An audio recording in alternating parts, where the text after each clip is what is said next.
ഹരി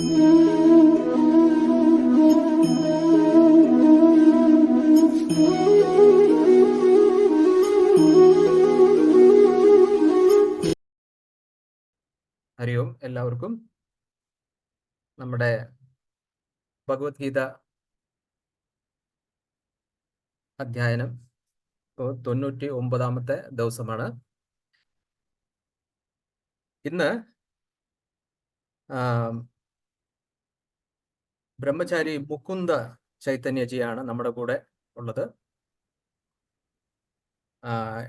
8-ാമത്തെ ചാപ്റ്ററിന്റെ അക്ഷരബ്രഹ്മ യോഗം ഇതിന്റെ സമ്മറി പറയാനായിട്ട് സുധീർ ചൈതന്യജി ഇച്ചിരി ബിസിയാണ്.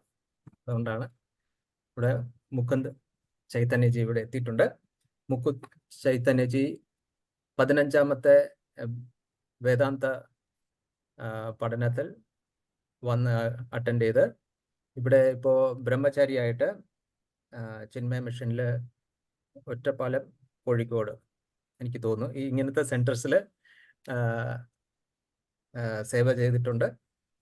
ഇനിയിപ്പോൾ 19-ാമത്തെ വേദാന്ത ഇതില് പഠനത്തില് ഉപാചാര്യനായിട്ട് ജാനുവരി 15-ന് തുടങ്ങുന്ന ബോംബെയിൽ അതിൽ ഉപാചാര്യനായിട്ടാണ് പോകാൻ പോകുന്നത്. ഭാഗവതം, ഭഗവത്ഗീത ഇങ്ങനത്തെ ഗ്രന്ഥങ്ങളിൽ മേളിൽ പ്രഭാഷണം നടത്തി വരുന്നു. ഇപ്പോൾ നമ്മളോട് ഇവിടെ ജോയിൻ ചെയ്തിട്ടുണ്ട്. സ്വാഗതം മുകുന്ദ് ചൈതന്യജി, സ്വാഗതം. ഹരി ഓം. നമുക്ക് ആരംഭിക്കാം അല്ലേ? പ്രാർത്ഥനയോട് കൂടിയിട്ട് തുടങ്ങാം.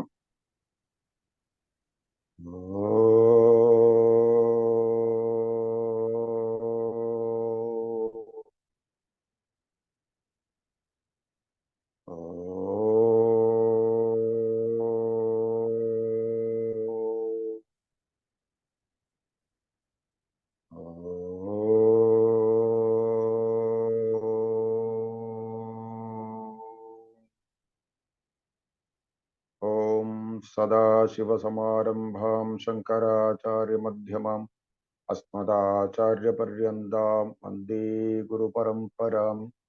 ശ്രുതിസ്മൃതിപുരാണാനാം ആലയം കരുണാലയം നമാമി ഭഗവത്പാദം ശങ്കരം ലോകശങ്കരം. ശങ്കരം ശങ്കരാചാര്യം കേശവം ബാദരായണം സൂത്രഭാഷ്യകൃതൗ വന്ദേ ഭഗവന്തോ പുനഃ പുനഃ. ഈശ്വരോ ഗുരുരാത്മേതി മൂർത്തിഭേദവിഭാഗിനി വ്യോമവദ്വ്യാപ്തദേഹായ ദക്ഷിണാമൂർത്തയേ നമഃ. ഓം സമസ്തജനകല്യാണേ നിരതം കരുണാമയം നമാമി ചിന്മയം ദേവം സദ്ഗുരും ബ്രഹ്മവിദ്വരം.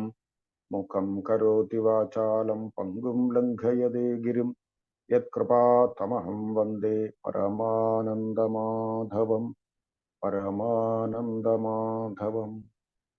ഹരി ഓം. എല്ലാ സജ്ജനങ്ങൾക്കും നമസ്കാരം. ശ്രീമദ് ഭഗവത്ഗീത പഠന ക്ലാസ് പതിവായിട്ട് നടത്തുന്ന ഒരു ഗ്രൂപ്പാണ് എന്ന് സുധീർജി പറയുണ്ടായി. വളരെ സന്തോഷം. ഇന്ന് വളരെ പ്രധാനപ്പെട്ട ഒരു ദിവസം കൂടിയാണ്. ഭഗവാനെ ഭാഗവതത്തെ വിശേഷിച്ച് പാട്ടുരൂപത്തിൽ, സംസ്കൃത പദ്യരൂപത്തിൽ സംക്ഷേപിച്ച ആ നാരായണീയ പിറവിയെടുത്ത ദിവസം കൂടിയാണെന്ന്. അപ്പൊ ഇന്നത്തെ ഭഗവത്ഗീത അധ്യായം 8 എന്ന് എന്നോട് പറയുണ്ടായി. അക്ഷര ബ്രഹ്മയോഗം അഥവാ താരക ബ്രഹ്മയോഗം. ഈ അധ്യായം അത്ര പോപ്പുലർ അല്ല ഭഗവത്ഗീതയിൽ. എന്തുകൊണ്ടായിരിക്കും എന്ന് ചോദിച്ചു കഴിഞ്ഞാൽ, ഈ അധ്യായത്തിൽ പ്രാധാന്യേന പറയുന്നത് മരണത്തെക്കുറിച്ചുള്ള ചർച്ചയാണ്. അപ്പൊ പിന്നെ മരണത്തെക്കുറിച്ച് കേൾക്കാൻ അധികം ആൾക്കാർക്ക് താല്പര്യം ഉണ്ടാകും. പക്ഷെ മരണമെന്ന പ്രതിഭാസത്തെ ധീരമായി അറിഞ്ഞ് അന്വേഷിച്ച് മനസ്സിലാക്കി അതിൻ്റെ നിജസ്ഥിതി ബോധ്യപ്പെടാൻ താല്പര്യമുള്ള ആളുകൾക്ക് ഇത് വളരെ പ്രയോജനകരമായിട്ട് ഭവിക്കും. അതുകൊണ്ട് ഈ 8-ാമത്തെ അധ്യായം ആരംഭത്തിൽ കുറച്ച് ടെക്നിക്കലായിട്ടുള്ള സാങ്കേതിക പദങ്ങളെയും ആശയങ്ങളെയും ഒക്കെ ഭഗവാൻ വിസ്തരിക്കുന്നുണ്ട്. അതിൻ്റെ തുടക്കം തന്നെ 7-ാമത്തെ അധ്യായത്തിന്റെ അവസാന ഭാഗത്ത് നിന്നാണ്. ജ്ഞാനത്തെ വിജ്ഞാനമാക്കി പരബ്രഹ്മത്തിൽ പരമാത്മാവിൽ യോജിക്കുന്ന ഒരു ഭക്തൻ, അദ്ദേഹം ഏതിൽ നിന്ന്, ഏത് ദുരന്തത്തിൽ നിന്ന് മുക്തനാവുന്നു? ജരാമരണ മോക്ഷായ മാം ആശ്രിത്യ യദന്തിയെ. ഏതൊരുവനാണോ എന്നെ ആശ്രയിച്ചുകൊണ്ട് ജരാമരണങ്ങളെ നിന്നും അക്കരെ കടക്കാൻ, അല്ലെ, നമ്മളെല്ലാവരും നിരന്തരം കറങ്ങിക്കൊണ്ടിരിക്കുന്ന ചക്രം ഏതെന്ന് ചോദിച്ചു കഴിഞ്ഞാൽ ജനനം, മരണം, അതിനിടയിലുള്ള ദുരിതപൂർണമായിട്ടുള്ള നിലനിൽപ്പ്, ഇതിൽ നിന്നും അപ്പുറം കടക്കാൻ ആരാണോ എന്നെ ആശ്രയിക്കുന്നത്, യത്നിക്കുന്നത്, അവർ തേ ബ്രഹ്മ തദ്വിദു, അവർ ആ പരമമായ ബ്രഹ്മത്തെ അറിയുന്നു. മാത്രമല്ല സർവം കൃഷ്ണം അധ്യാത്മം ച വിദുഹു, അധ്യാത്മം എന്തെന്ന് വ്യക്തമായിട്ട് അവർ മനസ്സിലാക്കിയിരിക്കുന്നു. മാത്രമല്ല അഖിലം കർമ്മ ച വിദുഹു, അഖില കർമ്മ രഹസ്യത്തെ കുറിച്ചും അറിയും.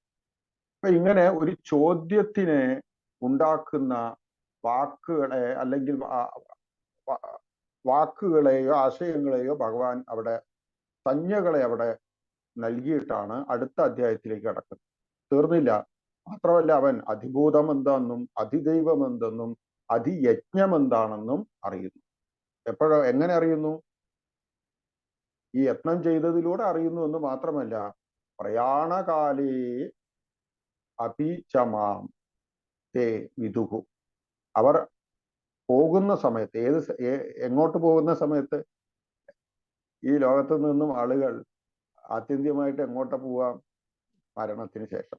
പോകുന്ന സമയത്ത് അവർ യുക്തചേതസന്മാരായി ഭവിക്കുന്നു, യോജിച്ച മനസ്സുള്ളവരായി എന്നെ അറിയുന്നു എന്ന് പറഞ്ഞിട്ടാണ് കഴിഞ്ഞ അധ്യായം അവസാനിച്ചത്.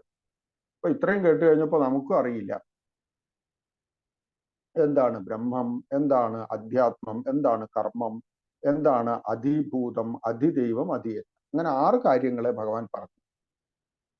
അങ്ങനെ സാങ്കേതികമായി പറഞ്ഞുവെങ്കിലും ഇത് നിരന്തരം ഭഗവത്ഗീതയിലെ പല സ്ഥലങ്ങളിൽ ചർച്ച ചെയ്തിട്ടുള്ള കാര്യമാണ്. അതുകൊണ്ട് ഇത് ഈ വാക്കുകളെ അറിഞ്ഞില്ലെന്നോ അല്ലെങ്കിൽ അതിലെ ആശയം മനസ്സിലാക്കിയില്ലെന്നോ വിചാരിക്കേണ്ടതില്ല. ഈ 6 കാര്യങ്ങളെ പെട്ടെന്ന് തന്നെ രണ്ട് ശ്ലോകങ്ങളിലൂടെ ഭഗവാൻ പറഞ്ഞിട്ട് അടുത്ത ഈ അധ്യായത്തിന്റെ മർമ്മ പ്രാധാന്യമുള്ള ആശയങ്ങളിലേക്ക് പ്രവേശിക്കുക. അപ്പോ ചോദിക്കുന്നു, കിം തത് ബ്രഹ്മ, കിം അധ്യാത്മം, ഭഗവാനെ കർമ്മ, കിം കർമ്മ ഹേ പുരുഷോത്തമ, അധിഭൂതം ച കിം, അധിദൈവം കിം ഉച്യതേ. ഇതെന്തൊക്കെയാണ്? ഇങ്ങനെ കുറെ വായിൽ കൊള്ളാത്ത കാര്യങ്ങളൊക്കെ പറഞ്ഞു, എനിക്കിതൊന്നും അറിയുന്നില്ല. എന്ന് മാത്രമല്ല, ഇതിനെ അറിഞ്ഞിരിക്കുന്ന ഒരുവൻ മരണപ്പെട്ട് കഴിയുമ്പോൾ അങ്ങയിലേക്ക് എത്തുന്നു. ഇതിനെ ഒന്ന് വിസ്തരിച്ച് പറഞ്ഞു തരൂ. അർജുനന്റെ ചോദ്യം വ്യക്തമാണ്. ഭഗവാൻ അതിനുള്ള ഉത്തരമായിട്ടാണ് ഇവിടെ പറയുന്നത്. ആദ്യം തന്നെ പറഞ്ഞു, അക്ഷരം ബ്രഹ്മപരമം, പരമമായിരിക്കുന്ന, നാശരഹിതമായിരിക്കുന്ന, ഉത്തമമായിരിക്കുന്ന ആ വസ്തുവിന്റെ പേരാണ് നക്ഷരതി ഇതി പരമാത്മാ. ബ്രഹ്മം എന്ന് പറയപ്പെടുന്നത് നാശരഹിതമായിരിക്കുന്ന ആത്യന്തിക പരമ സത്യത്തെയാണ് ഇവിടെ പറഞ്ഞിട്ടുള്ളത്. ഇനിയോ തസ്യ സ്വഭാവം അധ്യാത്മം ഇതി ഉച്യതേ. അതിന്റെ സ്വഭാവമാണ്. ഒരു വസ്തു ഉണ്ട് എന്നുള്ളത് കൊണ്ട് കാര്യമില്ല, അതിന്റെ സ്വഭാവം എന്താണ്? അതാണ് അധ്യാത്മം. പല പല പല ശരീരങ്ങളിൽ പ്രത്യേകാത്മാവായിട്ട് പ്രവേശിച്ചവനായിരിക്കുന്നത് എന്ന പോലെ നിലനിൽക്കുന്നതും പിന്നീട് സ്വപ്രയത്നം കൊണ്ട് അതിൻ്റെ ഉറവിടത്തിലേക്ക് തന്നെ തിരിച്ചു വരുന്നവന്റെയും പേരാണ് അധ്യാത്മം. ആത്മാനം അധികൃത്യ, സകല വസ്തുക്കളിലും പ്രവേശിച്ചിരിക്കുന്ന അതിന്റെ പേരാണ് അധ്യാത്മം. അത് സ്വഭാവമാണ്. ഇപ്പൊ ഉദാഹരണം ഈ കാര്യത്തെ മനസ്സിലാക്കാൻ, സൂര്യൻ എന്ന് പറഞ്ഞു. സൂര്യൻ എന്ന് വെറുതെ അല്ല, സൂര്യന്റെ ഒരു അസ്തിത്വം. ചൂട് എന്നുള്ളത്, പ്രകാശം എന്നുള്ളത് സൂര്യന്റെ എന്താ? സ്വഭാവമാണ്. അതുപോലെയാണ് ഇവിടെ പരമമായ സത്യം, ബ്രഹ്മത്തിന്റെ അക്ഷരം ബ്രഹ്മ പരമം, സ്വഭാവം അധ്യാത്മം ഇതി ഉച്യതേ. ഇനിയോ കർമ്മം എന്ന് വെച്ചാൽ എന്താ? കർമ്മം എന്ന് വെച്ച് കഴിഞ്ഞിട്ടുണ്ടെങ്കിൽ ഭൂതങ്ങൾ ഭവിക്കുന്നതിന് പ്രേരകമായിരിക്കുന്ന പ്രവൃത്തികളെ, ചേഷ്ടകളെ, ചലനങ്ങളെ ഒക്കെ പറയുന്നവരാണ് കർമ്മം. ദേവന്മാരെ, മറ്റൊരു വിധത്തിൽ വൈദിക കർമ്മങ്ങളെ കൂടെ ഇവിടെ ഉദ്ദേശിക്കുന്നുണ്ട്. അപ്പോ ഒന്നാമത് എന്താ? ബ്രഹ്മം എന്നത് അക്ഷരമായിരിക്കുന്നത്, നാശരഹിതമായിട്ടുള്ളതാണ്. അത് പ്രതിദേഹം പ്രത്യേകാത്മഭാവത്തിൽ കാണപ്പെടുന്നതാണ് അധ്യാത്മം. അത് അതിന്റെ സ്വഭാവമാണ്. അപ്പൊ ഇത് രണ്ടും വേറെയാണോ എന്ന് ചോദിക്കാൻ പാടില്ല. ചൂട് നൽകുന്ന വസ്തുവും സൂര്യനും രണ്ടാണോ എന്ന് ചോദിക്കാൻ പാടില്ല. അപ്പൊ ബ്രഹ്മത്തിന്റെ സ്വഭാവം തന്നെയാണ് അധ്യാത്മം. അത് പല പല ശരീരങ്ങളിൽ കയറിയിരിക്കുന്നത് പോലെ കാണപ്പെടും. സ്വഭാവ, ആചാര്യസ്വാമികൾ പറയുന്നു, സ്വഭാവ അധ്യാത്മം വിദ്യത്തെ. ഇനി ഈ പ്രതിഭാസത്തിന് പ്രേരകമായിരിക്കുന്ന ചലനങ്ങളുടെ, ചേഷ്ടകളുടെ, ഇവിടെ പറയുന്നു ഭൂതഭാവോദ്ഭവകരോ ഭൂതാനാം ഭാവോ ഭൂതഭാവ.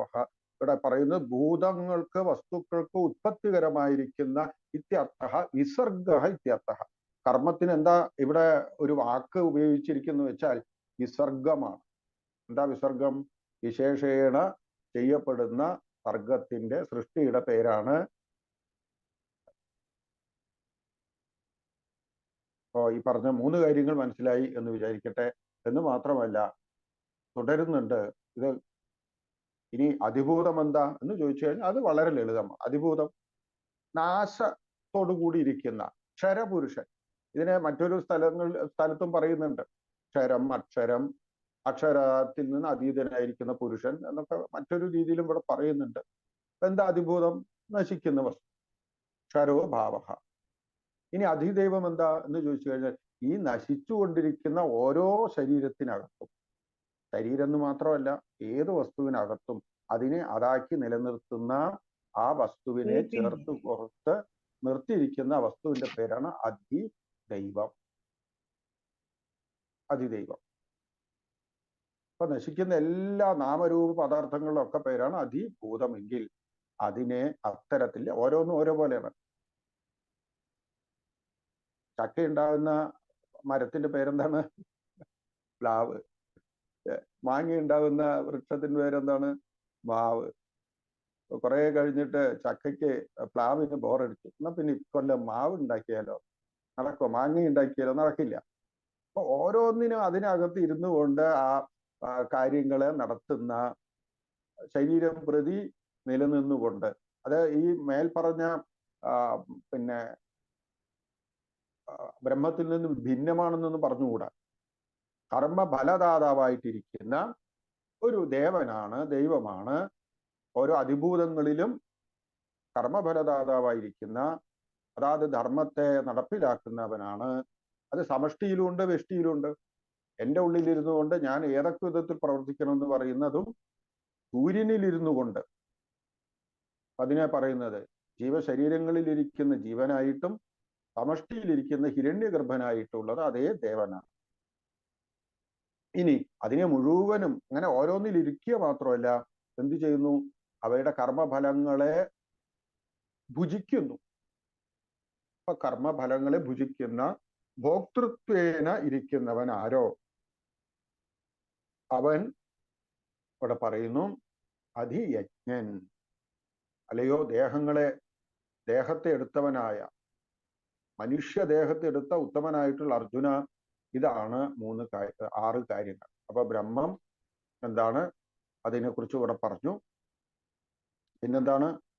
അധ്യാത്മമെന്ത്, അതുപോലെ തന്നെ കർമ്മമെന്ത്, അധിഭൂതം, അധിയജ്ഞം, അതുപോലെ അധിദൈവം. ഈ കാര്യങ്ങളെ കുറിച്ചൊക്കെ ഇവിടെ പറഞ്ഞു. ശരി, ഇനിയിപ്പോ ഇതാണ് ഇവിടെ പറയാൻ ഉദ്ദേശിച്ചത്? അല്ല. പ്രധാനപ്പെട്ട ചോദ്യം, അർജുന, ഇതിനെ അറിഞ്ഞ ഒരുവൻ എവിടെ എത്തും? പറയുന്നു, അന്ധകാലേച മാമേവ മരൻ മുക്വാ കളേപരം യഹ അന്ധകാലേ മാം ഏവ സ്മരൻ കളേപരം മുക്വാ പ്രയാതി സ മദ്ഭാവം യാതി. ഈ അധ്യായത്തിന്റെ പ്രത്യേകത എന്തെന്ന് വെച്ച് കഴിഞ്ഞാൽ ഹരണം ചെയ്യിക്കുന്നു. താരകമായിരിക്കുന്ന ബ്രഹ്മത്തെ നമുക്ക് പറഞ്ഞ് ബോധിപ്പിച്ചു തരുന്നതാണ് ഭഗവാന്റെ ഈ അധ്യായം. ഏതൊന്നറിഞ്ഞാലാണോ ആത്യന്തികമായ ജനന മരണ ചക്രത്തിന് ആത്യന്തികമായി അതിനൊരു അന്തമുണ്ടാവുക. അന്തകാലേച്ച മാമേവ, ഇവിടെ പറയുന്നത് അവസാന കാലത്തിൽ, മരണകാലത്തിൽ. രണ്ടർത്ഥം എടുക്കാം. കാലം അസ്തമിക്കുന്ന സമയത്തും എന്നെ സ്മരിച്ചുകൊണ്ട് ആരാണോ ശരീരം വെടിയുന്നത്, ഇങ്ങനെയാണെങ്കിൽ ശരീര ബുദ്ധിയെ വെടിയുന്നത് എന്ന് വേണമെങ്കിൽ പറയാം, ഒരർത്ഥം. രണ്ട്, മരണകാലത്തിലും ഈ ദേഹത്തെ വിട്ട് ദേഹി പോകുമ്പോൾ കളയപരം മുക്ത പ്രയാതി, ഏതൊക്കെ മാർഗങ്ങളിലൂടെ പോകുന്നത് എന്നുള്ളതിനെ കുറിച്ചും ഭഗവാൻ ഇനി വിസ്തരിച്ച് പറയാൻ പോകും. സഹ മദ്ഭാവം ഏവയാതി അത്ര സംശയം നാസ്തി. ഇതൊക്കെ ഭഗവാന്റെ പ്രതിജ്ഞയും അതുപോലെ തന്നെ ഗ്യാരണ്ടിയാണ്. നമ്മുടെ ആളുകളുടെ ഒരു ധാരണ ഭഗവാന് ഗ്യാരണ്ടി കൊടുക്കാൻ കഴിയില്ല എന്നാ. സാധാരണ നേതാക്കന്മാർക്കോ ഭരണകർത്താക്കൾക്കോ ഗ്യാരണ്ടി ഇല്ലേ, അല്ലെങ്കിൽ പല ഉൽപ്പന്നങ്ങൾ ഉണ്ടാക്കിയിട്ടുള്ളതൊക്കെ ഗ്യാരണ്ടി ഉള്ളൂ എന്നാ. ഭഗവാൻ ഗ്യാരണ്ടി പറയുന്നു. ഈ കാര്യത്തിൽ ഒരു സംശയമേ ഇല്ല. എന്നെ സ്മരിച്ചുകൊണ്ട് അന്ത്യകാലത്തെ ശരീരത്തിൽ നിന്നും സഞ്ചരിച്ച് ഊർധ്വ യാത്ര നടത്തുന്ന ഒരുത്തൻ മദ്ഭാവം, എന്റെ ഏത് ഭാവം? വിഷ്ണുഭാവത്തെ, വൈഷ്ണവം ഭാവം യാതി യഹ പ്രയാതി ഗച്ഛതി വൈഷ്ണവം തത്വം യാതി നാസ്തി സംശയം അത്ര വിദ്യത. ഒരു സംശയവും വേണ്ട എന്ന് ഭഗവാൻ പറഞ്ഞിട്ട്, അതിപ്പോ അങ്ങനെയാണ് എങ്കിൽ ഈ നിയമം സംബന്ധിച്ച് എന്നെ സംബന്ധിച്ച് മാത്രമല്ല, എൻ്റെ അടുത്തേക്ക് വരുന്നു എന്നുള്ളത് മാത്രമല്ല, ഇവിടെ ഇതൊരു പൊതുവായിട്ടുള്ള നിയമമാണ് അർജുന. അതുകൊണ്ടാണ് 6ാമത്തെ ശ്ലോകത്തിൽ പറയുന്നു, യം യം വാപി സ്മരൻ ഭാവം, ഏതേത് ഭാവങ്ങളെ സ്മരിച്ചുകൊണ്ട്. ഇതിന്റെ ഉദാഹരണം നമുക്ക് വേണമെങ്കിൽ പറയാം. ഏതേത് ഭാവത്തെ സ്മരിച്ചുകൊണ്ട് ആളുകൾ ശരീരത്തെ ഉപേക്ഷിക്കുന്നുവോ അവർ അതാത് ഭാവത്തെ പ്രാപിക്കും. വലിയ സാധനയൊക്കെ ചെയ്തിട്ടുണ്ടായിരുന്ന ഭരത ചക്രവർത്തി തപസ്സിനായിക്കൊണ്ട് പുലഹാശ്രമത്തിൽ വന്നു. അവിടെ ദീർഘകാലത്തെ തപസ്സൊക്കെ ചെയ്തു. പക്ഷെ കാലകൃത്യ ഒരു മാൻകുട്ടിയെ രക്ഷിക്കേണ്ടി വന്നു. പിന്നെ തപസ് പോയി, സാധന പോയി, ഈശ്വര സ്മരണ പോയി. അവസാനം സദാസമയത്തും ഇതിനെ തീറ്റ കൊടുക്കുക, അത് കൊടുക്കുക, ഇത് കൊടുക്കുക, ഇതിനെ ചൊല്ലി വിലപിക്കുക. ദൂരെ എങ്ങാനും പോയിട്ടുണ്ടെങ്കിൽ സിംഹങ്ങൾ വല്ലതും പിടിച്ചു കടിച്ചിട്ടുണ്ടാവുമോ എന്നൊക്കെ ചിന്തിക്കുക. അപ്പോ അങ്ങനെ മരണക്കിടക്കിലായിരുന്നപ്പോഴും മാൻകുട്ടിയെ ഓർത്തുകൊണ്ട് മരിച്ചു കഴിഞ്ഞപ്പോ അയാൾക്ക് എന്ത് പറ്റി? പിന്നീട് ഓർമ്മ വന്നപ്പോ ഒരു മാനിന്റെ ദേഹത്തിലാണ്. ഈശ്വര, പക്ഷെ പൂർവകർമ്മങ്ങളിൽ പൂർവകാലത്തിൽ അഭ്യസിച്ചത് ഭഗവാൻ പറയുന്നുണ്ട് അല്ലെ, ഗീതയിൽ പറയുന്നുണ്ട്, ഒരു കാരണവശാലും ഭഗവാനെ ഭജിച്ചവർക്ക് നാശമില്ല. കൗന്ദേയ പ്രതിജാനീഹി നമേ ഭക്ത പ്രണശ്യതി. ഭഗവാനിൽ ഭക്തി ലേശമെങ്കിലും ഒരാൾക്കുണ്ട് വെച്ചാൽ അവന് അധോഗതിയില്ല. അതുകൊണ്ട് താൻ പൂർവകാലത്ത് ചെയ്തത് തന്നെ സ്മരിച്ചുകൊണ്ട് വീണ്ടും ഒരു മൂഢൻ എന്നതുപോലെ, ഒരു ബ്രാഹ്മണ കുലത്തിൽ പറന്നു മൂഢൻ എന്നതുപോലെ ജീവിച്ചു. ബുദ്ധിമാനാണ്, കഴിവുള്ളവനാണെന്ന് തെളിയിച്ചു കഴിഞ്ഞാൽ ഓരോരുത്തർ ഓരോ സ്ഥലത്ത് കൊണ്ടുപോയി കെട്ടിയിടും. അതുകൊണ്ട് മന്ദബുദ്ധിയെ പോലെ ഇദ്ദേഹം ജീവിച്ചു. അപ്പൊ ആ ഒരു ഭാവത്തെ, അന്ത്യകാലത്ത് ഉണ്ടാവുന്ന ഭാവത്തിനനുസരിച്ച് ആണ് തം ഏവ ഏതി കൗന്ദേയ, ഏത് ഭാവം ആവട്ടെ. അത് അന്ത്യകാലത്ത് അല്ലെ, അപ്പൊ അന്ത്യകാലത്ത് ഏത് ഭാവം ഉണ്ടാവണം എന്നത് നിശ്ചയിക്കേണ്ടത് എങ്ങനെ ചോദിച്ചു കഴിഞ്ഞാൽ, ആ അവസാന കാലത്ത്, എന്നാ പിന്നെ മരിക്കുന്നതിന്റെ 10 മിനിറ്റ് മുമ്പ് ഞാൻ ഭഗവാനെ സ്മരിക്കാം, അങ്ങനെ സാധിക്കില്ല. ദൃഢമായ മനോഭാവം മാത്രമാണ് അന്ത്യകാലത്ത്, ബോധം മറയുന്നതിന് മുമ്പ് പ്രകടമാവും. ഇപ്പോ ഈ കാര്യത്തെ ഭഗവാൻ പറഞ്ഞു, അവസാന കാലത്ത് ഏതേത് ദേവന്മാരെ ഭജിക്കുന്നുവോ അവർ അതാത് ദേവതയെ പ്രാപിക്കും, വേറെ ഒന്നിനെയും പ്രാപിക്കുന്നില്ല. ഇതൊക്കെ ഭഗവാന്റെ ഉറപ്പുള്ള കാര്യമാണ്. നേരം പോക്കിനോ സമയം കൊല്ലാനോ വേണ്ടിയിട്ടല്ല ഭഗവാൻ അർജുനന് ഈ ഭഗവത്ഗീത ഉപദേശിച്ചു കൊടുത്തത്. അതിന്റെ പശ്ചാത്തലവും ആവശ്യകതയും അർജുനന്റെ പ്രാണവേദന സമമായിട്ടുള്ള ദുഃഖവും ഒക്കെ അതിന് സമാധാനമായിട്ടാണ് ഭഗവാൻ ഈ ഭഗവത്ഗീത ഉപദേശിച്ചത്. അതുകൊണ്ട് ഈ മരണകാലത്തുള്ള ഭാവന ദേഹാന്തര പ്രാപ്തിക്ക് കാരണമായിട്ട് ഭവിക്കുന്നു. ഇതുകൊണ്ട് തന്നെ ഒരു വലിയ നേട്ടം കൈവരിക്കാൻ കഴിയും അർജുന. ഏതാ നേട്ടം? അസ്മാത് സർവേഷു കാലേഷു മാം അനുസ്മരയുക്തിക. സദാസമയത്തും എന്ത് തന്നെ ചെയ്യണം? എന്നെ തന്നെ ഭജിച്ചുകൊണ്ട് മയി മനഃ ബുദ്ധി അർപ്പിക്കപ്പെട്ട മയി അർപ്പിത മനോബുദ്ധിർ മാം ഏവ യേഷ്യെ അസ്യ ന സംശയ. എന്നെ കുറിച്ച് ഓർത്ത്, എൻ്റെ മഹിമയോർത്ത്. എന്ന് വെച്ചാൽ എന്താ എൻ്റെ മഹിമ എന്ന് വെച്ചാൽ? സർവം വാസുദേവം ഇതി. വാസുദേവൻ തന്നെയാണ് ഇവിടെ ഇരിക്കുന്നത്. വാസുദേവനിൽ നിന്ന് ഭിന്നമായിട്ട് ഒന്നും തന്നെ ഈ പ്രപഞ്ചത്തിൽ നിലനിൽക്കുന്നില്ല. ഇപ്രകാരം ഉൾക്കൊണ്ടുകൊണ്ട് ഈ ലോകത്ത് നമുക്ക് ഗ്യാരണ്ടി ഉള്ള ഒരു കാര്യം എന്താന്ന് ചോദിച്ചാൽ മരണമാണ്. പക്ഷെ എവിടെ വെച്ചാണ് മരണം എന്ന് ചോദിച്ചു കഴിഞ്ഞാൽ അതിന് ഗ്യാരണ്ടി ഇല്ല. ഇരിക്കുമ്പോഴാണോ, നിൽക്കുമ്പോഴാണോ, വീട്ടിൽ വെച്ചായിരിക്കുമോ, അതോ പുറത്ത് വെച്ചായിരിക്കുമോ, ഒറ്റയ്ക്കായിരിക്കുമ്പോഴായിരിക്കുമോ, അതോ ആളുകളുടെ മധ്യത്തിൽ വെച്ചായിരിക്കുമോ, ഉറങ്ങുമ്പോഴാണോ, ഉണർന്നിരിക്കുമ്പോഴാണോ? മരണം ഉണ്ടെന്ന് മാത്രം ഒരു ഗ്യാരണ്ടി ഉണ്ട്. പക്ഷെ എപ്പോ മരിക്കുമെന്ന്, എവിടെ വെച്ച് മരിക്കും എന്നുള്ളത് ഗ്യാരണ്ടി. അതുകൊണ്ട് എന്നെ തന്നെ മനസ്സിൽ ഉറപ്പിച്ചു മാം അനുസ്മര. ഈ സ്മരണം ഉണ്ടാവണമെങ്കിൽ അതിന് ആദ്യം വേണ്ടത് ശ്രവണമാണ്. അതുകൊണ്ടാണ് നവതാഭക്തിയിലെ മൂന്നാമത് പടിയാണ് ശ്രവണം, കീർത്തനം, വിഷ്ണു സ്മരണം, പാദസേവനം. ശ്രവണം കഴിഞ്ഞ ഏതൊന്നിനെയാണോ നിരന്തരം ശ്രമിക്കുന്നത് അതിനെ ആളുകൾ കീർത്തിക്കും. എന്ന് വെച്ചാൽ പറഞ്ഞുകൊണ്ടിരിക്കും, പാടിക്കൊണ്ടിരിക്കും, അല്ലെങ്കിൽ പറഞ്ഞുകൊണ്ടിരിക്കും. മറ്റുള്ളവരെ കുറവുകളെയും കുറ്റങ്ങളെയും കുറിച്ച് മാത്രം നമ്മൾ ചിന്തിച്ചുകൊണ്ടിരിക്കുമ്പോഴോ എപ്പോഴും പരദൂഷണമായിരിക്കും പറഞ്ഞുകൊണ്ടിരിക്കും. അത് കൊണ്ട് തന്നെ എന്തുണ്ടാവും? സ്മരണ. ഇതൊരു ചക്രമാണ്. അതുകൊണ്ട് കേൾക്കേണ്ടത് മാത്രം കേൾക്കണം. അതുകൊണ്ടാണ് പറയുന്നതും ഭദ്രം കർണേഭി ശൃണുയാമ ദേവാഹ. അപ്പൊ അങ്ങനെ പറഞ്ഞത് കേട്ട് പറയുന്നു, കേൾക്കുന്നു, കീർത്തിക്കുന്നു, സ്മരിക്കുന്നു. അങ്ങനെയുള്ള അവിടെ മനസ്സും ബുദ്ധിയൊക്കെ ഉറപ്പിച്ചു കഴിഞ്ഞാൽ നീ എന്നെ തന്നെ എന്നെ തന്നെ പ്രാപിക്കുന്നു, അതിൽ യാതൊരു സംശയവുമില്ല എന്ന് പറഞ്ഞിട്ട് ഇത് എങ്ങനെ ചെയ്യണം എന്ന് ചോദിച്ചു കഴിഞ്ഞാൽ അഭ്യാസയോഗയുക്തേന. വെറുതെ എന്നാ പിന്നെ ഇന്നൊരു ക്ലാസ് ഉണ്ട് എന്ന് കേൾക്കാം, ഇനി 6 മാസം കഴിഞ്ഞിട്ടാണ്, അത് കഴിഞ്ഞാലോ പിന്നെ 6 മാസം. അങ്ങനെയല്ല, നിരന്തരമായിട്ട് പ്രേമഭാവത്തോടുകൂടെ ദൃഢബുദ്ധിയോട് കൂടിയിട്ട് വേണം. അഭ്യാസയോഗയുക്തേന. ഇതിനുള്ള ഒറ്റ വഴി അഭ്യാസം മാത്രമേ ഉള്ളൂ. പിന്നെ അന്യഗാമിന. മനസ്സ് മറ്റുള്ള വിഷയങ്ങളിലേക്ക് പോകാതെ ചേതസ മനസ്സുകൊണ്ട് ദിവ്യം പരമം പുരുഷം. മുമ്പ് ഞാൻ പറഞ്ഞു, പുരങ്ങളിൽ ശയിക്കുന്നവനാണ്. പാഞ്ചഭൗതികമായിരിക്കുന്ന ഏതേത് നാമരൂപ വസ്തുക്കളുണ്ടോ അതിനെയൊക്കെ നിലനിർത്തുന്നത് ആ പുരുഷനാണ്. ആ പരമപുരുഷനെ, പരമേശ്വരനെ അനുചിന്തയൻ തം ഏവ യാതി. അനുചിന്തനം ചെയ്യണം. അനുചിന്തനം എന്ന് വെച്ചാൽ നിമിഷം, അനുനിമിഷം ധ്യാനിക്കുന്നു. ശ്രവണത്തിലൂടെ, മനനത്തിലൂടെ സംശയങ്ങളൊക്കെ വിട്ടുപോയിരിക്കുന്ന ആ പരമചേതനയെ, അതാണ് എൻ്റെയും അസ്തിത്വം എന്നുള്ളത് ഉറപ്പിച്ചുകൊണ്ട് അതിൽ തന്നെ മനസ്സിനെ, ബുദ്ധിയെ ഒക്കെ ലയിപ്പിക്കുന്ന അഭ്യാസവുമാണ്, അതിൻ്റെ ഫലവുമാണ് സമാധി.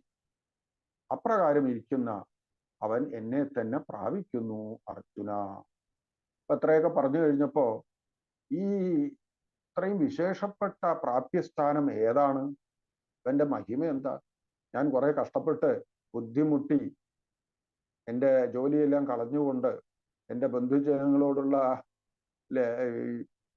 ഇപ്പൊ നമ്മൾ കൂടുതൽ സമയം എന്തിനെ ചെലവഴിക്കുന്നു ചോദിച്ചു കഴിഞ്ഞാൽ ഇങ്ങനെ ഒരാൾ ഉണ്ട് കേട്ടോ നിങ്ങളുടെ മധ്യത്തിൽ എന്നത് എപ്പോഴും അവരെ ഓർമ്മിപ്പിക്കണം. കാരണം എന്താ? ഇല്ലെങ്കിൽ നമ്മളെ മറന്നുപോകും. മറന്നു പോയാലും ഇല്ലെങ്കിലും ചുറ്റുപാടുമുള്ള ആളുകൾ എത്ര കാലത്തുണ്ടാവും? നമ്മുടെ ശാസ്ത്രം അനുസരിച്ച് നമ്മൾക്ക് ഒരുപാട് കൂട്ടങ്ങൾ ഉണ്ടായിരിക്കും. ശരി, അത് അവിടെ ഇരിക്കട്ടെ. അപ്പൊ ഇവിടെ പറയുന്നത് ആ പരമപുരുഷൻ ആരാണ്, അവനെക്കുറിച്ച് അറിയണ്ടേ, അവന്റെ മഹിമ അറിയട്ടെ. അതിനെ പറയുന്നു. ഉപനിഷത്തുക്കളിൽ നിന്നൊക്കെ എടുത്തിട്ടുള്ള ആശയങ്ങളാണ്, വരികൾ തന്നെയാണ് ഇവിടെ ഉപയോഗിച്ചിട്ടുള്ളത്. 9ഉം 10ഉം. കവിം പുരാണമനുശാസിതാരം അണോരണീയാൻ അനുസ്മര്യ സർവസ്യ ധാതാരം അചിന്യരൂപം ആദിത്യവർണം തമസ പരസ്ത പ്രയാണകാലേ മനസ അചലേന ഭക്ത്യായുക്ത യോഗബലേന ചെയ്വ ഭ്രുവോർമധ്യേ പ്രാണം ആവേശ്യ സമ്യക് സഹ തം പുരുഷം പെയ്തി. ഇവിടെ പറയുന്ന പ്രയാണകാലേ എന്ന് വെച്ചാൽ മരണകാലം. അല്ലെങ്കിലും എല്ലാ നമ്മുടെയൊക്കെ സ്വഭാവം എന്താ വെച്ചാൽ, ഒരു സ്ഥലത്തേക്ക് ഇറങ്ങുന്നതിന് മുമ്പാണ് നമ്മൾ ആ സ്ഥലത്തേക്ക് പോകേണ്ട വിരുദ്ധം, പോകേണ്ട വഴി ഒക്കെ നിശ്ചയിക്കുക. അല്ലാതെ എല്ലാം തയ്യാറായി കഴിഞ്ഞ് വീടിന് പുറത്തിറങ്ങിയിട്ടല്ല ഇനിയിപ്പോ എവിടേക്കാ പോവുക എന്ന് ആലോചിക്കുക. അതുപോലെ മരണത്തിന് മുമ്പേക്ക് തന്നെ ആ ലക്ഷ്യത്തെക്കുറിച്ചുള്ള കൃത്യമായ ധാരണ ഉണ്ടാവാൻ പറയും. മനസ അചലേന, ഇളകാത്ത മനസ്സോടുകൂടിയിട്ട്, ചലനവർജിതേന ഭക്ത്യ യുക്ത. ഭജനം എന്നുള്ളത് ഭക്തിയുക്തമായിരിക്കണം.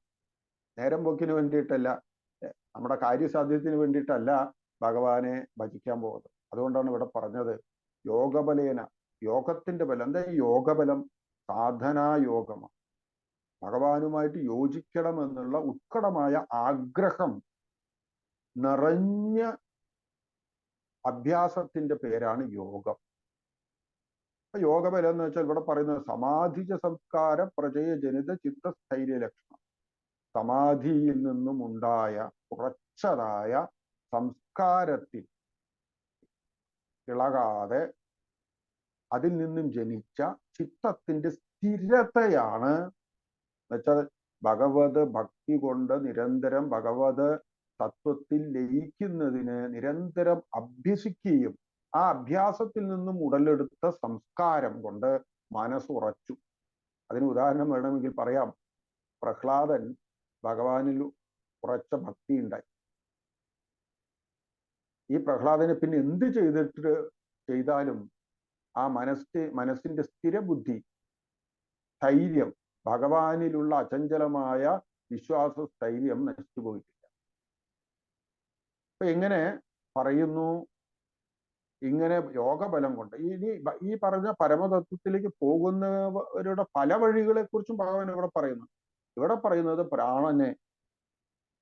പ്രാണശക്തിയെ, മുകളിലേക്ക് പോകുന്ന, ശരീരം വിട്ടുപോകുന്ന പ്രാണനെ ഭഗവാനെ ഓർത്തുകൊണ്ട് ഭ്രൂമധ്യത്തിൽ വെച്ചുകൊണ്ട് അവനെ ഓർക്കുന്നതിനെ കുറിച്ചും അതിൽ നിർത്തിക്കൊണ്ട്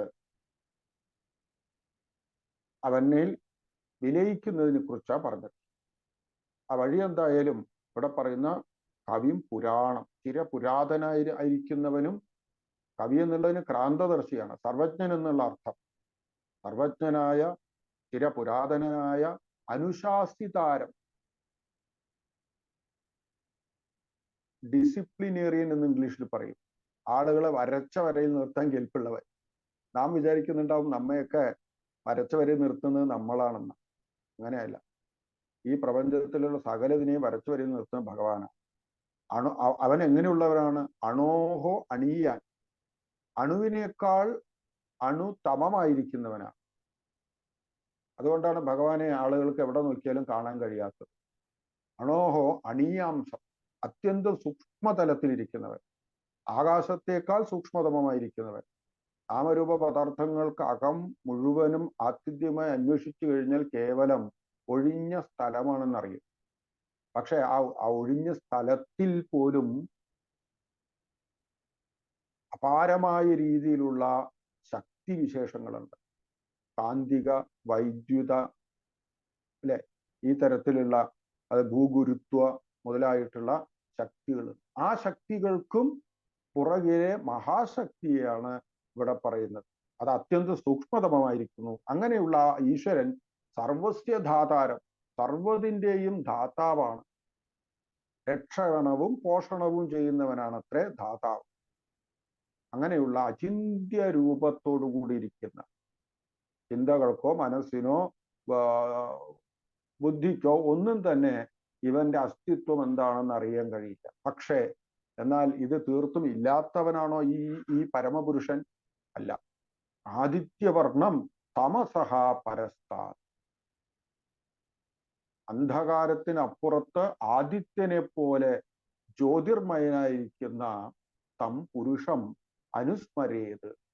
ഏതൊരുവനാണോ ഇപ്രകാരം എന്ന് വെച്ച് കഴിഞ്ഞാൽ സകല തരത്തിലുള്ള നാമരൂപ പദാർത്ഥങ്ങളുടെ അസ്തിത്വവും കാലക്രമത്തിൽ അലിഞ്ഞില്ലാതായി തീരുമ്പോഴും ഈ പരമപുരുഷൻ ആദിത്യൻ എന്നതുപോലെ ആ പരമമായ അസ്തിത്വം ജ്വലിക്കുന്നു. അങ്ങനെയുള്ള സഹദിവ്യം തം പരം ഉപേ. അപ്പൊ മരണകാലത്ത് ഈ വിധത്തിൽ ഭക്തിപൂർവം ഭഗവാനെ ഭജിക്കുന്നൊരുവൻ അവനിൽ തന്നെ ചെന്ന് ചേരുന്നു എന്ന് പറഞ്ഞു തീർന്നില്ല. ഇതിനെ അറിഞ്ഞുകൊണ്ട് ഏതക്ഷരം വേദവിദോ വദന്തി. വേദജ്ഞന്മാരായിരിക്കുന്നവർ, വേദത്തിന്റെ സാരത്തെ അറിയാൻ കെൽപ്പുള്ളവരും വേദവിത്തുകളായിരിക്കുന്ന വിദ്വാൻമാരായിരിക്കുന്നവർ ഏതൊന്നിനെയാണോ ഏത് അക്ഷരം ഇതി വദന്തി, അക്ഷരമായിരിക്കുന്നത്. ഈ ലോകത്ത് സർവ്വതും ക്ഷരമാണ് എന്ന് വെച്ചാൽ ന ക്ഷരഭാവം യാതി യത് തത് അക്ഷരം. ആ അക്ഷരം എന്ന് പറയുന്നത് യതയഃ വീതരാഗാഹ തത്ര വിശന്തി. യതികൾ, യത്നിക്കുന്നവർ എന്ന് വെച്ചാൽ ഇവിടെ യോഗികൾ എന്ന് പറയും. അവർ ഏതോ ഒരു പരമ അക്ഷരത്തിലാണോ ചെന്ന് ലയിക്കുന്നത്. യതി ഇച്ഛന്തഃ ബ്രഹ്മചര്യം ചരന്തി. വീതരാഗന്മാരായിക്കൊണ്ട് കലികൽമഷങ്ങൾ രാഗദ്വേഷങ്ങളെ മുഴുവനും ഉപേക്ഷിച്ചുകൊണ്ട്. ഈ രാഗദ്വേഷം എന്ന് പറഞ്ഞാൽ നമുക്കറിയാലോ എന്താ നമ്മുടെ രാഗദ്വേഷം? ഒട്ടലാണ് അല്ലെ? ഇഷ്ടത്തെ തരുന്ന, സുഖത്തെ തരുന്ന, നമ്മോട് അനുകൂല ഭാവമുള്ള സകലതിനോട് നമുക്ക് എന്തുണ്ട്? ഒട്ടൽ. പച്ച മലയാളത്തിൽ പറയുന്നതാണ് ഒട്ടല്. അകന്നിരിക്കാൻ വയ്യ, എപ്പോഴും ഒട്ടിയിരിക്കണം. മക്കളാവാം, ഭർത്താവാം, ഭാര്യയാവാം, കുടുംബമാവാം, സ്വത്താവാം. ഏറ്റവും കൂടുതൽ ഒട്ടലുള്ളത് ഏതൊന്നിനോടാണെന്ന് ചോദിച്ചു കഴിഞ്ഞാൽ നമ്മുടെ പുറത്തുള്ളവരെ കൊണ്ടല്ല. നമുക്ക് ഏറ്റവും വലിയ ഒട്ടലുള്ളത് നമ്മുടെ ദേഹത്തോടാണ്. ഓ 10 കിലോ കുറഞ്ഞു, 5 കിലോ കുറഞ്ഞു അല്ലെ? അപ്പോ ഈ ഒട്ടലൊക്കെ പോയേ വരും. അതുപോലെ ഒട്ടല് രാഗം അല്ലെങ്കിൽ ദ്വേഷം. ഒട്ടലില്ല എന്ന് വെച്ച് കഴിഞ്ഞാൽ അതിനോട് കടുത്ത വിരോധം. വിരോധവും രാഗവും ദ്വേഷവും ഒട്ടലും അകൽച്ചയും ഒക്കെ പോയിപ്പോയിരിക്കുന്ന അഖണ്ഡമായിരിക്കുന്ന ഈശ്വര ഭക്തി കൊണ്ട് ഏതൊരു പദത്തിലാണോ ഈ യോഗികൾ എത്തിച്ചേരുന്നത്, തത്തേ പദം സംഗ്രഹേണ പ്രവക്ഷി. അർജുന, ഞാൻ നിനക്ക് ബോധിപ്പിച്ചു തരാം ഈ അക്ഷര പദത്തെക്കുറിച്ച്. ഈ വേദ പഠനത്തിലൂടെ ധർമാധർമ്മത്തെ അറിഞ്ഞുകൊണ്ട് പലവിധ സാധനകളെ അനുഷ്ഠിച്ചുകൊണ്ട് ദീർഘമായ ദൃഢവ്രതങ്ങളെ അനുഷ്ഠിച്ചുകൊണ്ട് ആളുകൾ എത്തിച്ചേരുന്ന പരമപദത്തെ ഞാൻ പറഞ്ഞു തരട്ടെ എന്ന് പറഞ്ഞു. അതിനെ ആളുകൾ അതിൽ എത്തിച്ചേരുന്നു എന്നൊക്കെ പറഞ്ഞിട്ട് ഭഗവാൻ പറയുന്നു, അതിലേക്ക് പോകുന്ന വഴിയാണ് ആദ്യം പറയുന്നത്. സർവദ്വാരങ്ങളെ സംയമനം ചെയ്ത്. ഇനി പറയുന്നത് യോഗമാർഗങ്ങളെ അനുഷ്ഠിച്ചുകൊണ്ട്. പല പല യോഗമാർഗങ്ങളുണ്ട്. അഷ്ടാംഗ യോഗമാർഗങ്ങളുണ്ട്, കർമ്മയോഗ മാർഗമുണ്ട്, ജ്ഞാനം, ഭക്തി, രാജയോഗം മുതലായിട്ടുള്ളതിനെ കുറിച്ചൊക്കെ ഭഗവത്ഗീതയിൽ വിസ്തരിച്ച് പറയുന്നുണ്ട്. ഇവിടെ പറയുന്നത് യോഗമാർഗം. സർവദ്വാരങ്ങളെ എന്ന് വെച്ചാൽ സർവ ഇന്ദ്രിയ വ്യാപാരങ്ങളെയും ഉപേക്ഷിച്ചുകൊണ്ട് മനസ്സിനെ എന്ന് വെച്ചാൽ വ്യക്തിത്വത്തെ, തൻ്റെ അസ്തിത്വത്തെ, ജീവഭാവത്തെ ആത്മതത്വത്തിൽ ഉറപ്പിച്ചുകൊണ്ട് മാനസിക വികാര വ്യാപാരങ്ങളെ അവസാനിപ്പിച്ച് ശാരീരിക വ്യാപാരങ്ങൾ അവസാനിപ്പിച്ചുകൊണ്ട് മൂർധാവിൽ എന്നെ തന്നെ, പ്രാണനോടൊപ്പം എന്നെ തന്നെ ധ്യാനിക്കുന്നവൻ, ധാരണ ചെയ്യുന്നവൻ. എങ്ങനെ ധാരണ ചെയ്യുന്നു? ഓം ഇതി ഏകാക്ഷരം ബ്രഹ്മ വ്യഹര. ഏകമായ ഈ ഓങ്കാരം എന്നത് ബ്രഹ്മത്തിന്റെ പ്രതീകമാണ്. ആ പ്രതീകത്തെ, ആ തത്വത്തെ, തൻ്റെ പൂർണ്ണമായ അസ്തിത്വത്തെ, ജീവഭാവത്തെയും ആത്മതത്വത്തിൽ വിലയിപ്പിച്ചുകൊണ്ട് യഹ പ്രയാതി, ദേഹം ത്യജൻ പ്രയാതി, ദേഹത്തെ ത്യജിച്ചുകൊണ്ട് ഏതൊരുവനാണോ ഈ വഴിയിലൂടെ പോകുന്നത്, സഹ പരമാം ഗതിം യാതി, അവൻ എന്തു ചെയ്യുന്നു? ആത്യന്തികമായിരിക്കുന്ന ആ പരമ കേന്ദ്രത്തെ, ശ്രേഷ്ഠമായ പദവിയെ എത്തിച്ചേരും. ഇത് ഒന്ന് കോമയിട്ടു. അപ്പൊ ഇത് അഷ്ടാംഗയോഗ മാർഗത്തിലൂടെ പരമതത്വത്തെ അറിഞ്ഞിരിക്കുന്ന യോഗി പോകുന്ന വഴിയാണെങ്കിൽ, ഇനിയോ അനന്യചേതാഹ സതതം യോമാം മരതി നിത്യശഃ, ഭക്തി മാർഗത്തെക്കുറിച്ച് ഭക്തന്മാരായിട്ടുള്ള ആളുകൾ ശ്രേഷ്ഠമായിരിക്കുന്ന ഭഗവാന്റെ വിശേഷത്തെ അറിഞ്ഞുകൊണ്ട് എന്തു ചെയ്യുന്നു? സതതം നിത്യസ്മരണയുണ്ട്. നിത്യമായ സ്മരണയെ നിലനിർത്തിക്കൊണ്ട് അവൻ എന്തു ചെയ്യുന്നു? എന്നെ പ്രാപിക്കുന്നു. അവന് ഞാൻ സുലഭനാണ്. അവനെ എന്നെ അന്വേഷിച്ച് നടക്കേണ്ട യാതൊരു ആവശ്യവുമില്ല. എന്തുകൊണ്ടാണ്? പാർത്ഥ സഹ യോഗിനഃ നിത്യയുക്തസ്യ, അവന് നിത്യനായി എന്നിൽ ചേർന്ന് കഴിഞ്ഞിരിക്കുന്നു. അവൻ എക്കാലവും തന്നെ എന്നെ യോജിച്ചിരുന്നു. സതതം എന്നുള്ള വാക്ക് എന്ന് വെച്ചാൽ നിരന്തരമായിട്ടുള്ളത്. നിത്യശഃ എന്ന് വെച്ചാൽ ദീർഘകാലം. തതു ദീർഘകാല നൈരന്തര്യ ആസേവിത ദൃഢഭൂമി എന്നൊക്കെ യോഗമാർഗത്തിൽ പറയുന്നുണ്ട്. അങ്ങനെ സുലഭനായിരിക്കുന്ന അവൻ എന്നെ തന്നെ പ്രാപിക്കുന്നു. എന്നെ പ്രാപിച്ചു കഴിഞ്ഞാലോ 15ാമത്തെ ശ്ലോകത്തിൽ പറയുന്നു, ഇതാണ് രസം. കുറേയൊക്കെ കഷ്ടപ്പെട്ട് ബുദ്ധിമുട്ടി ഭഗവാനിൽ ചേർന്നു, ഭഗവത് തത്വത്തിൽ ചേർന്നു, ജീവിതത്തിന്റെ ആത്യന്തിക ലക്ഷ്യത്തെ നേടിയെടുത്തു. എന്നിട്ടോ ഇവിടുത്തെ പോലെ തന്നെ ബോറടിക്കുന്ന അവസ്ഥയാണോ അവിടെയും? ഇവിടുത്തെ പോലെ തന്നെയുള്ള ബുദ്ധിമുട്ടുകളും വിഷമങ്ങളും, ഷുഗറും പ്രഷറും, അതുപോലെ പിന്നെന്താ എണ്ണിയാൽ ഒടുങ്ങാത്ത അസുഖങ്ങളും മനക്ലേശങ്ങളൊക്കെ അവിടെ ഉണ്ടാവുമോ? ഭഗവാൻ പറയുന്നു, മാം ഉപേത്യ പുനർജന്മം ന വിദ്യതേ.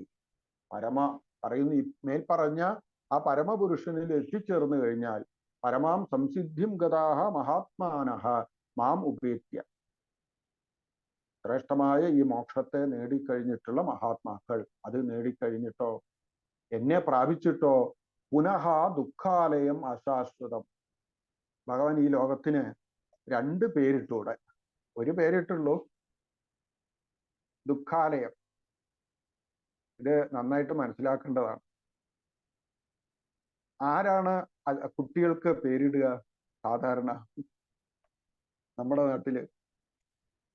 മുമ്പൊക്കെ ഓരോരുത്തരാവും, മുത്തച്ഛനൊക്കെ ആയിരിക്കും. പക്ഷെ ഇപ്പോഴൊക്കെ അച്ഛനും അമ്മയാണ് അല്ലേ കുട്ടികൾക്ക് അതിനുള്ള അവകാശം. അതാണ്. അപ്പോ ഭഗവാന്റെ കുട്ടിയായിട്ടുള്ള ഭഗവാൻ സൃഷ്ടിച്ചാണ് ഈ ഭൂമിയെ. അപ്പൊ ഭഗവാൻ ഒരു പേരിട്ടിരിക്കുക, എന്താ? ദുഃഖാലയം. ഓ, വസ്ത്രാലയത്തിൽ ചെന്ന് കഴിഞ്ഞാൽ നമുക്ക് എന്ത് വാങ്ങിക്കാൻ പറ്റും? വസ്ത്രാലയത്തിൽ ചെന്നിട്ട് ഒരു പ്ലേറ്റ് മസാല ദോശ വേണം പറഞ്ഞ് കിട്ടുമോ? കിട്ടില്ല. വസ്ത്രാലയത്തിൽ ചെന്ന വസ്ത്രം കിട്ടും, ഭോജനാലയത്തിൽ ചെന്ന ഭോജനം കിട്ടും. അപ്പൊ ദുഃഖാലയത്തിൽ വന്നാലോ ദുഃഖം തന്നെ കിട്ടുള്ളൂ. അതാണ് പ്രതീക്ഷിക്കേണ്ടത്. പക്ഷെ നമ്മൾ എന്ത് ചെയ്യുന്നു? പറയുന്നു ദുഃഖാലയം എന്ന് വെച്ചാൽ ദുഃഖത്തെ ഉണ്ടാക്കുന്ന, അതിന്റെ ഇരിപ്പിടമായ, അതിന്റെ ഉറവിടമായിട്ടുള്ള അശാശ്വതം ജന്മ എന്ന ആപ്നുവൻ. എന്നെ പ്രാപിച്ചു കഴിഞ്ഞാൽ പിന്നെ എന്തുണ്ടാവില്ല?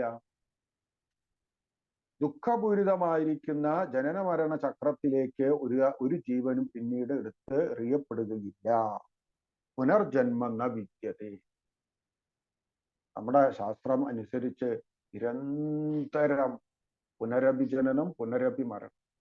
അപ്പൊ ഇനി ഭഗവാൻ ഓരോന്നിൽ പറയുന്നുണ്ട്, ഈ പുനർജന്മം എന്നുള്ളത് മർത്യലോകത്ത് മാത്രമുള്ളതല്ല. ആ ബ്രഹ്മഭുവനാ ലോകാഹ പുനരാവർത്തിനു അർജുന. അർജുന, ബ്രഹ്മലോക പര്യന്തം നിരന്തരം പുനഃ പുനഃ ജന്മം വർത്തതേ വിദ്യ. പക്ഷേ തു ഹേ അർജുന മാമുപേത്യതു, എന്നെ ആശ്രയിച്ചു കഴിഞ്ഞാൽ, എന്നിൽ എത്തിക്കഴിഞ്ഞാൽ, ഹേ കൗന്തേയ പുനർജന്മ ന വിദ്യ, ആ ജീവന് പിന്നീടൊരു പുനർജന്മം. ഇത് നമ്മൾ കൂടുതൽ ആലോചിച്ചിട്ടില്ല. പുനർജന്മം ഉണ്ടായാൽ എന്തായിരിക്കും അവസ്ഥ? ഈ ജന്മത്തിന്റെ റെപ്പറ്റേഷൻ തന്നെയാണ്. വീണ്ടും അടുത്ത ജന്മത്തിൽ ട്രൗസറും യൂണിഫോമും ഒക്കെ ഇട്ടുകൊണ്ട് തറ പറ അല്ലെങ്കിൽ ABCD പഠിക്കാൻ പോകണം. 10-15 കൊല്ലം പഠിക്കണം. പിന്നെ അത് കഴിഞ്ഞാൽ ഇതിന്റെ റെപ്പറ്റേഷൻ തന്നെയാണ്, ഓർമ്മയില്ല എന്ന് പറഞ്ഞിട്ട് കാര്യമില്ല. അപ്പൊ പറയുന്നു ഇങ്ങനെ സഹസ്രയുഗ പര്യന്തം അസംഖ്യമായ അനന്തമായിരിക്കുന്ന വിധത്തിൽ ഈ പുനരാവൃത്തി പൂർണ്ണമാണ് ബ്രഹ്മലോക പര്യന്തമുള്ള സകല ലോകങ്ങളും.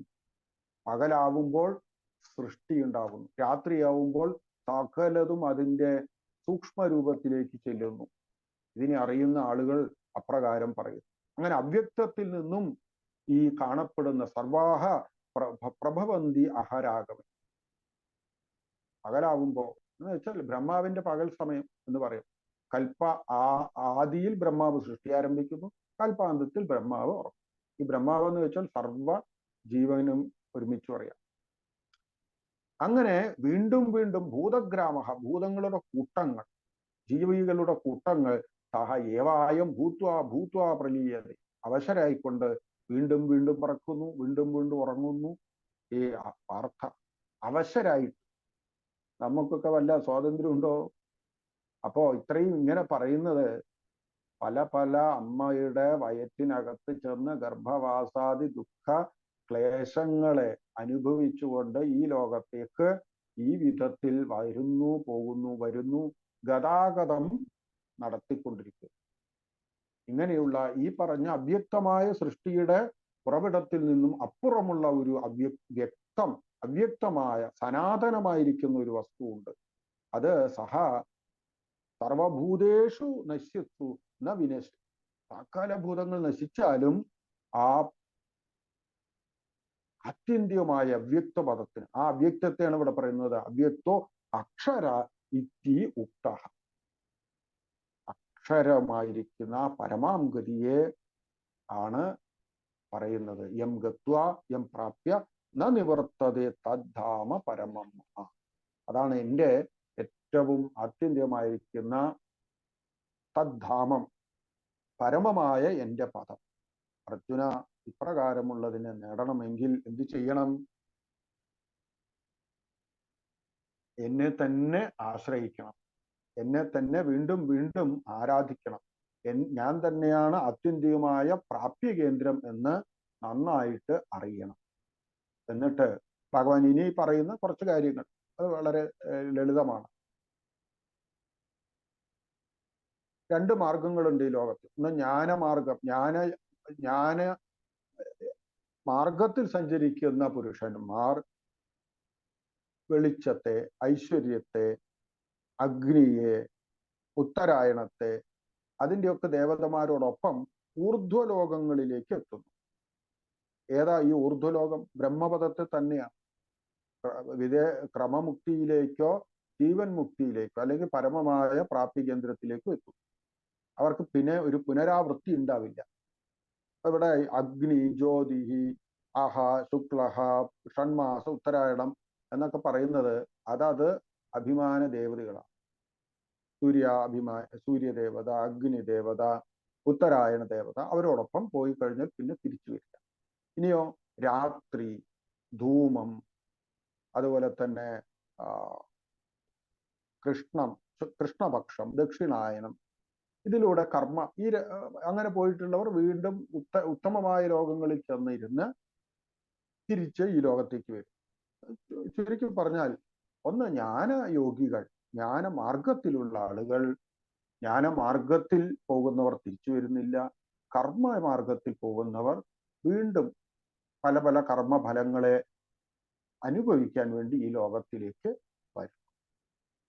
അപ്പൊ ഈ അധ്യായത്തിന്റെ പ്രാധാന്യം എന്താണെന്ന് ചോദിച്ചു കഴിഞ്ഞാൽ, തസ്മാത് സർവേഷു കാലേഷു യോഗയുക്ത സമാധി, യോഗഭാവം, ഭഗവത് ഭജനത്തോടൊപ്പം ഭഗവത് ഭക്തിയോടൊപ്പമുള്ള ആ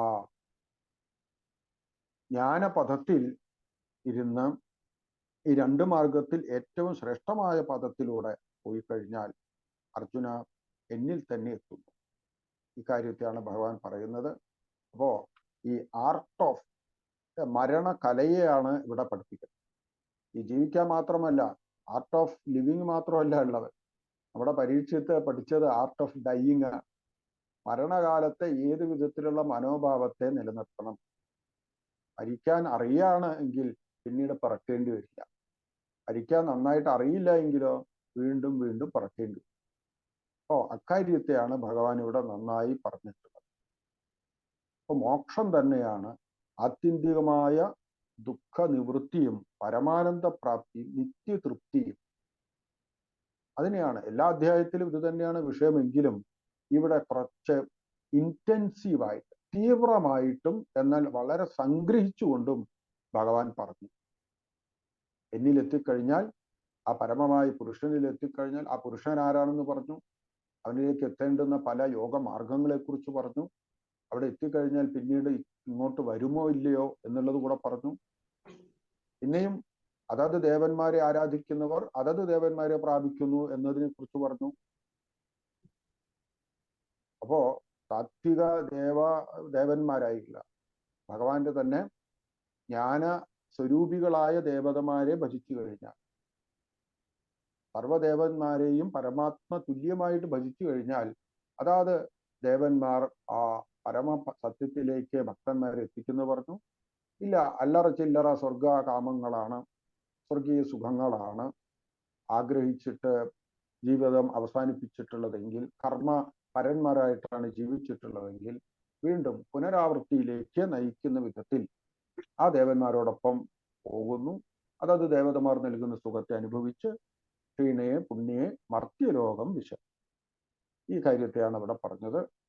എന്ന് മാത്രമല്ല, ഈ യോഗമാർഗത്തിൽ സഞ്ചരിക്കുന്നതിന്റെ മഹിമയെ കീർത്തിച്ചിട്ടാണ് അവസാനം ഭഗവാൻ ഈ അധ്യായം സമാപ്തമാക്കുന്നത്. എന്താ? ഏതേഷു യജ്ഞേഷു തപസ്സു ചെയ്യുവാൻ, ദാനേഷു യത് പുണ്യഫലം പ്രതിഷ്ഠം അത്യേതി തത് സർവം ഇതം വിദിത്വ യോഗി പരം സ്ഥാനം ഉപേദിച്ച ആദ്യം സകല വിധത്തിലുള്ള തപസ്, വേദ അധ്യയനം, യജ്ഞം, ദാനം മുതലായവ ചെയ്താൽ കിട്ടുന്ന പുണ്യത്തെക്കാളും ഏറ്റവും ശ്രേഷ്ഠതരമായിക്കൊണ്ട് ശാസ്ത്രത്തെ മനസ്സിലാക്കി, ശാസ്ത്രത്തിന്റെ സാരം മനസ്സിലാക്കിയിട്ടുള്ള യോഗികൾ എൻ്റെ പരമമായിട്ടുള്ള സ്ഥാനത്തെ, ആ ഫലത്തെ എല്ലാം കിട്ടുന്നു എന്ന് മാത്രമല്ല, അത് ചെയ്താൽ കിട്ടുന്ന പുണ്യം നേടുന്നു എന്ന് മാത്രമല്ല, അതിനെ കൂടി അതിക്രമിക്കുന്നു. പുണ്യം ചെയ്തു കഴിഞ്ഞാൽ വീണ്ടും ലോകത്തേക്ക് വരുന്നു. പക്ഷേ ഈ പറഞ്ഞ വിധത്തിൽ യോഗിയായി കഴിഞ്ഞാൽ ജ്ഞാനീഭൂത്വം, ഇവിടെ യോഗിക്ക് ഒരു വാക്ക് യോഗി എന്നുള്ളത് ഇതം വിദിത്വ എന്നതിനർത്ഥം ജ്ഞാനീഭൂത്വ ആദ്യം പരം സ്ഥാനം ഉപയോഗിക്കും. ആദ്യം യോഗിയായിക്കൊണ്ടും പിന്നീട് ഭഗവത് ജ്ഞാനത്തെ അറിയുന്ന ജ്ഞാനിയായിക്കൊണ്ടും ഭവിക്കൂ. തസ്മാത് സർവേഷു കാലേഷു മാം അനുസ്മര യുദ്ധി. ഇതാണ് ഈ അധ്യായത്തിൽ വളരെ പ്രധാനപ്പെട്ട. ഇപ്രകാരം ഭഗവത്ഗീത, ഉപനിഷത്ത് തുല്യമായ ഭഗവത്ഗീത, ബ്രഹ്മവിദ്യയെ ഉപദേശിക്കുന്ന ശാസ്ത്രം, ഭഗവത് കൃഷ്ണ അർജുന സംവാദമായിക്കൊണ്ട് സംവാദമായിക്കൊണ്ടുള്ള താരക ബ്രഹ്മയോഗം സമാനം. ഹരി ഓം. ഇത്രയല്ലുള്ളൂ. ഹരി ഓം. ഹരി ഓം. ഒരു 10 മിനിറ്റ് കൂടെ ഉണ്ട്. എന്തായാലും സംശയം ആർക്കെങ്കിലും ഉണ്ടെങ്കിൽ ചോദിക്കാം അല്ലെ? ആയിക്കോട്ടെ, അറിയുന്നതാണെങ്കിൽ പറയാം. ഓക്കെ. ആർക്കെങ്കിലും എങ്ങനെ മരിക്കണം എന്ന് മനസ്സിലായോ? അതായിരുന്നല്ലോ ഇതിന്റെ മെയിൻ സബ്ജക്റ്റ്, മരണത്തിനെ പറ്റി, മോക്ഷത്തെ പറ്റി. ആർക്കെങ്കിലും സംശയം ഉണ്ടോ? അപ്പൊ സ്വാമിജി, നമ്മുടെ ജീവിച്ചിരിക്കുമ്പോ തന്നെ മോക്ഷം കിട്ടുക എന്നുള്ള ഒരു കോൺസെപ്റ്റ് ഉണ്ടല്ലോ, ഇത് മരിച്ചാൽ മാത്രം ആണോ മോക്ഷം? അങ്ങനെ പറയുന്നില്ല. ഇവിടെ അർജുനന്റെ അടുത്ത് കഴിഞ്ഞ അധ്യായത്തിലെ തുടർച്ചയായിട്ട് മാത്രം ചോദിച്ചതിന്റെ അടിസ്ഥാനത്തിലാണ് ഇന്ത്യകാലത്തിൽ ഇക്കാര്യത്തെക്കുറിച്ച് വ്യക്തത വന്നാൽ അയാളുടെ ഗതി എന്താവും. അപ്പൊ അതിനോട് ചോദ്യം അതായത് കൊണ്ട് ഉത്തരവും അതുപോലെയായി എന്ന് മാത്രമേ ഉള്ളൂ. അതെ,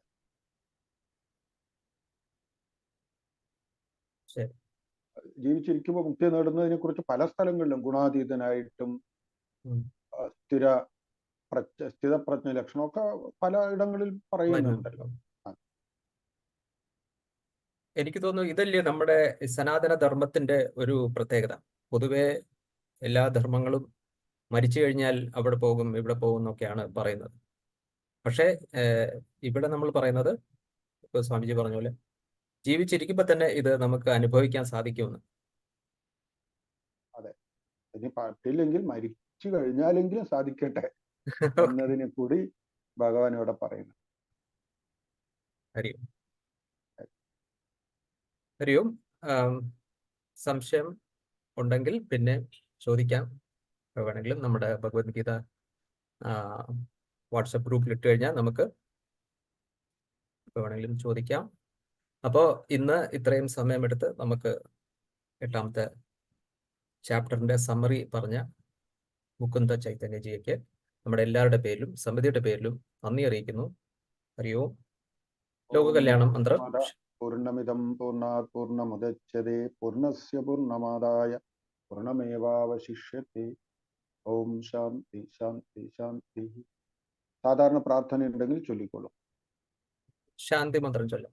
ഓം സർവേ ഭവന്തു സുഖിനഃ, സർവേ സന്തു നിരാമയാഃ, സർവേ ഭദ്രാണി പശ്യന്തു, മാ കശ്ചിത് ദുഃഖഭാഗ് ഭവേത്. അസതോ മാ സദ്ഗമയ, തമസോ മാ ജ്യോതിർഗമയ, മൃത്യോർമാ അമൃതം ഗമയ. ഓം പൂർണ്ണമദഃ പൂർണ്ണമിദം പൂർണ്ണാത് പൂർണ്ണമുദച്യതേ പൂർണ്ണസ്യ പൂർണ്ണമാദായ പൂർണ്ണമേവാവശിഷ്യത്തെ. ഓം ശാന്തി ശാന്തി ശാന്തി. ഹരി ഓം. ഹരി ഓം. നമസ്കാരം.